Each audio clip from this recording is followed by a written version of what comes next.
O Alckmin está sendo indiciado por crimes eleitorais supostamente cometidos em 2010 e 2014. Indiciado. O Ministério Público ainda vai decidir se arquiva, se oferece denúncia ou pede mais investigações. Não te dá um enorme desalento? Salve galera, eu sou o Maurício Ricardo, tudo bem? As investigações começaram a partir das delações premiadas de executivos da Odebrecht, só a partir de 2017, antes tarde do que nunca. É sempre muito bom ver um tucano de alto escalão na Lava Jato. Dia desses foram atrás do Serra. No mínimo serve para lembrar pra gente como o nosso sistema eleitoral é podre. Naturalmente vai haver uma explicação jurídica qualquer para a lentidão do processo, mas o sabor que fica na boca quando eu trago agora esse tema para reflexão é amargo, porque na minha evolução como cidadão mesmo, nem é como jornalista, quanto mais eu vivencio a relação entre política e justiça, mais eu vejo a nossa insignificância, a nossa. Político é mesmo uma elite cheia de privilégios, que tem um calendário próprio, quando se mete em falcatrua. E nem é um calendário ordenado. Não estou dizendo que para eles é mais lento, que eles conseguem esticar as investigações e os ritos processuais. O que me parece é que o calendário é flexível. Não sei se é bem essa palavra. Ele estica e encolhe ao sabor do momento.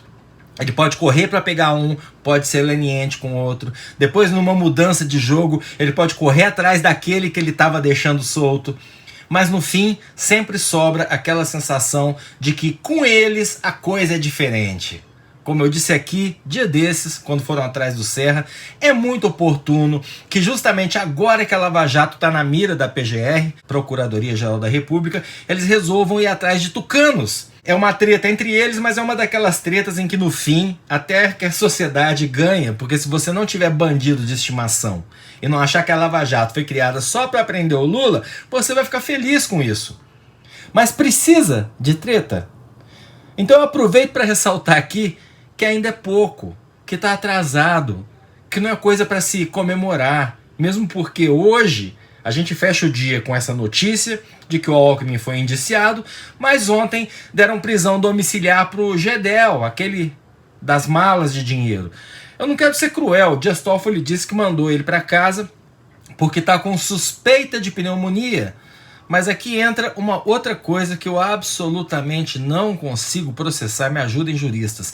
Que raio de justiça é essa em que alguns têm acesso tão fácil às decisões do presidente do Supremo Tribunal Federal e outros não? A nossa população carcerária é de quase 800 mil presos. Você imagina quantos outros devem estar com suspeita de pneumonia? Aliás, falando em pandemia, continuamos tendo mortes recordes diárias por Covid-19, acima de 1.000 por dia. Em breve, facinho, a gente chega a 100 mil. E chegou para mim um relatório sobre a cobertura da imprensa. Está no Twitter do Pedro Baciela, que é analista de dados e tem um website, eu vou deixar o link. Ele mostra num gráfico que o pico de volume de informações na imprensa sobre a Covid-19 foi em março. Desde então só cai.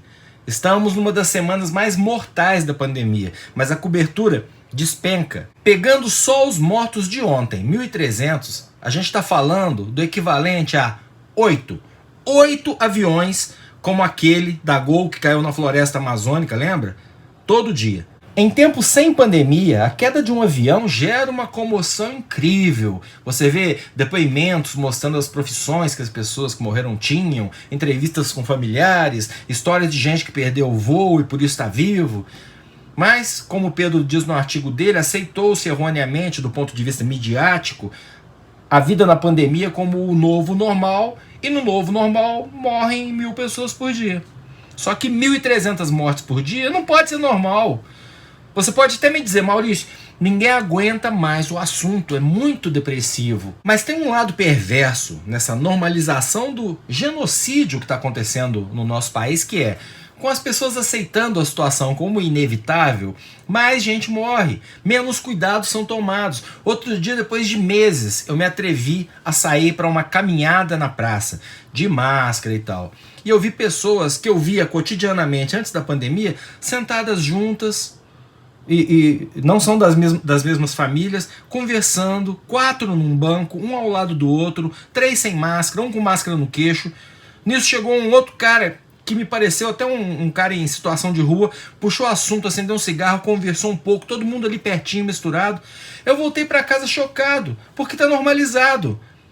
Por outro lado, se a gente considerar que essas pessoas naquele banco estavam em intervalo de trabalho, e que para chegar ao trabalho talvez elas tenham que diariamente enfrentar um ônibus lotado, realmente, para elas, no fim das contas, que diferença faz?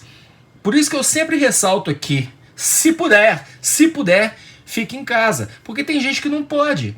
E me frustra enormemente ver que essa é a vitória da política de contaminação de rebanho que o presidente defendeu e tá aí, implantou. Eu não sei se existem formas criativas da imprensa dar a mesma notícia todo dia, ou se há interesse do espectador nesse tipo de mídia. No fim, tudo é business e depende de audiência e patrocinadores. Mas é desolador. Perdemos. Hoje caem mais 8 aviões, pessoas anônimas de todas as idades, gêneros e classes sociais que não terão sua história contada e nem rostos mostrados nos telejornais. E vida que segue. Mas pelo menos estão indiciando o Alckmin. Tá bom. Eu sou Maurício Ricardo, obrigado pela audiência. Se puder, torne-se membro para me ajudar a produzir. E meu especial agradecimento aos heróicos profissionais da saúde, porque eles nem precisam ser lembrados do horror que estamos vivendo diuturnamente. Eles estão lá, lutando contra ele, contra o horror, na linha de frente.